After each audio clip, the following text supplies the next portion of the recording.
பிரபாகரன் பொறுத்த வரைக்கும் நான் ஒரு observer I feel is very inexperienced. Deliver பண்ண முடியுமா அப்படிங்கிறது வரப்போ இட்ஸ் கொஸ்டின் மார்க். அவரால் டெலிவர் பண்ண முடியுமா, அவரால் இங்க ஆளுமையோட இங்க செயல்பட முடியுமா? பிகாஸ் அவருடைய approach is not work centric, progress centric. His approach is more sympathy centric. So I don't know, okay, மக்கள் பரிதாபப்பட்டு ஓட்டு போடுவாங்கன்னு அவங்க நினைக்கிறாங்க. பட் இப்ப மக்களுக்கு அதுக்கு நேரம் இல்லை, அவங்க வாழ்வாதாரம் பிரச்சனை. ஓகே, நீங்க அதை அவர் பேஸ் பண்ணி பார்க்க போகும்போது அவருக்கு கொஞ்சம் அந்த inexperience is not going to help. But பின்னாடி ஏடிஎம்கேங்கிற ஒரு பெரிய பலம் இருக்கு. ஏடிஎம்கேங்கிற ஒரு பலம் இருக்குங்க. ஏடிஎம்கே நான் மதிப்புக்குரிய எடப்பாடி அவர்களின் பேட்டி. எல்லாருக்கும் வணக்கம் and welcome back to my YouTube channel. This is Flomi here. அரசியல் ரொம்ப இன்ட்ரெஸ்டிங்கான சில விஷயங்கள் பேசலாம், பேசினா நல்லாயிருக்கும். எனக்கு அரசியலே பிடிக்காது, எனக்கு அரசியலே தெரியாது, எனக்கு அரசியல் அப்படின்ற ஒரு விஷயம் தேவையே இல்லை அப்படின்னு நீங்கள் நினச்சிங்கன்னா கூட அட்லீஸ்ட் எலெக்ஷன் வரைக்குமாவது நீங்கள் அரசியல் பற்றி பேசுங்க, அரசியல் பற்றி சில விஷயங்களை தெரிஞ்சுக்க முயற்சி செய்யுங்க அப்படின்ற விஷயத்த நான் சொல்லலை. ஆக்டர் விஜய் சேதுபதி சொல்லியிருக்காங்க. அது மட்டும் இல்லாமல் ஓட்டுக்கு காசு வாங்கிட்டு ஓட்டு போடுறதை விட பச்சை துரோகம் ஓட்டு போடாமலே இருக்கிறது. ஸோ கண்டிப்பாக ஓட் பண்ணுங்க, உங்களுக்கு தேவையானவங்களை நீங்கள் தேர்ந்தெடுங்க அப்படின்ற விஷயத்தையும் சொல்லியிருந்தார். அரசியல் பற்றி பேசணும் அப்படின்னா நம்ம அந்த அளவுக்கு அரசியலில் தெரிஞ்சவங்க கிடையாது, பட் சில விஷயங்கள் புரியும் இல்லையா? ஸோ அதை பற்றி நமக்கு தெரிஞ்ச விஷயங்களை இந்த வீடியோவில் பேசலாம். நீங்கள் இப்போ தான் என்னோட சேனலில் ஃபர்ஸ்ட் டைம் பார்க்குறீங்கன்னா சேனலை சப்ஸ்கிரைப் பண்ணி சப்போர்ட் பண்ணுங்கள். உங்களோட சப்ஸ்கிரிப்ஷன் மட்டும்தான் எனக்கான பெட்டர் அப்ரிசியேஷன். ஆக்ட்ரஸ் ராதிகா அவங்க விருதுநகர் தொகுதியில் பிஜேபிக்கு ஆதரவாக நிற்கிறாங்க. அவங்களுக்கு ஆப்போசிட்டில் விஜயகாந்த் அவங்க பையன் விஜய் பிரபாகரன் நிற்கிறாரு. ஒரு யங்ஸ்டர், ஒரு தெளிவான மனநிலை உள்ள ஒரு பர்சன் அப்படின்னு கூட சொல்லலாம். விஜயகாந்த் சார் இறக்கும் பொழுது அவர் இறந்துட்டாரே அப்படின்னு வருத்தப்பட்டதை விட தமிழக மக்கள் எல்லாமே ஓட் பண்ணி அவரை நம்ம ஜெயிக்க வைக்கலையே, இவ்வளோ பெரிய மனிதரை நம்ம தவற விட்டுட்டோமேன்னு எல்லா மக்களும் ஃபீல் பண்ணது ஒரு நிதர்சனமான உண்மை. அது மட்டும் இல்லாமல் ரொம்ப சாதாரணமாக சில விஷயங்களை கடந்து போயிட முடியாது.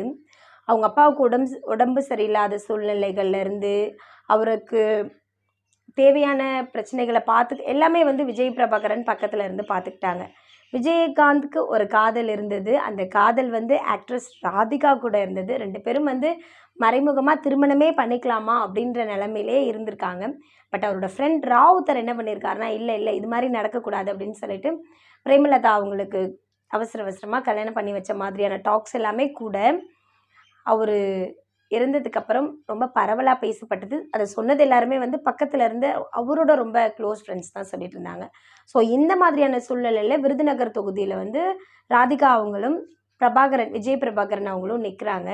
ராதிகா என்ன சொல்கிறாங்கன்னா, ஒரு சகுனி ப்ளே பண்ணுவாங்கள்ல, சகுனி ஆட்டம்னு சொல்லுவாங்கள்ல, அந்த மாதிரி தான் ராதிகாவோட ஸ்ட்ராட்டஜி இருக்குது அப்படின்னு நினைக்கிறேன். அவங்க என்ன சொல்கிறாங்கன்னா, ஃபஸ்ட்டு விஜய் பிரபாகரன் என்னோட பையன் மாதிரி, என்னோட பொண்ணும் அவங்களும் ஒரே காலேஜில் தான் படித்தாங்க. ஸோ ரெண்டு பேரும் எனக்கு ரொம்ப நெருங்கின நண்பரோட பையன் அப்படின்ற மாதிரி ராதிகா சொல்லியிருந்தாங்க. அதுக்கு விஜய் பிரபாகரன் என்ன சொல்லியிருந்தாருன்னா, நான் உங்களுக்கு மட்டும் பையன் இல்லை, விருதுநகர் தொகுதியில் இருக்கிற எல்லாருக்குமே நான் பையன் மாதிரி தான் அப்படின்ற ஒரு விஷயத்தை ரொம்ப அழகாக யாரோட மனதையும் புண்படுத்தாமல் நச்சுன்னு ஒரு பதில் கொடுத்தாரு.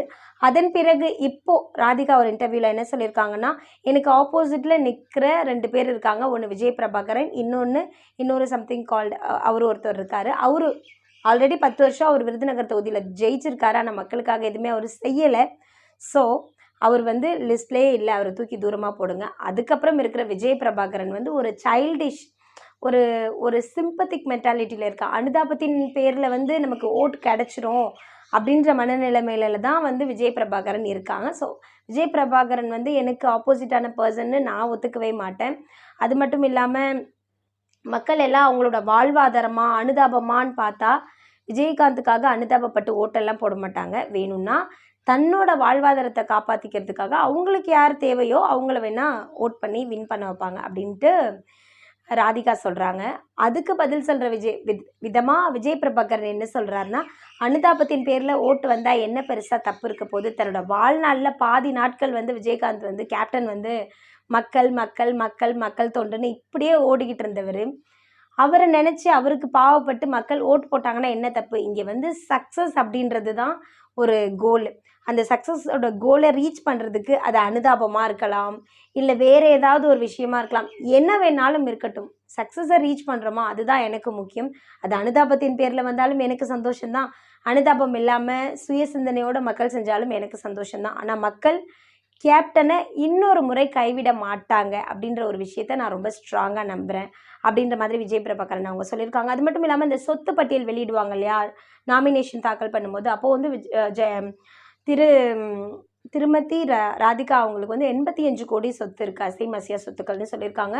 பிரபாகரன் அவங்களுக்கு 55 கோடி சொத்து இருக்குது அப்படின்ற மாதிரி சொல்லியிருக்காங்க. இது மட்டும் இல்லாமல் பிஜேபியிலேருந்து நிறைய த்ரெட்டன் கால்ஸ், நிறைய கொலை மிரட்டல்கள் வந்து தேமுதிகவுக்கு வந்தது. முக்கியமாக நீங்கள் வந்து எங்கள் கூட ஜாயின் பண்ணிக்கல அப்படின்னு சொன்னால் உங்களோட பேங்க் அக்கௌண்ட்ஸை வந்து நாங்கள் சீஸ் பண்ணிவிடுவோம், நீங்கள் வந்து எந்த ஃபண்டையும் யூஸ் பண்ண முடியாத அளவுக்கு நாங்கள் என்ன வேணாலும் பண்ணுவோம் அப்படின்ற மாதிரியான த்ரெட்டன் கால்ஸ் எல்லாமே கூட வந்திருக்கு.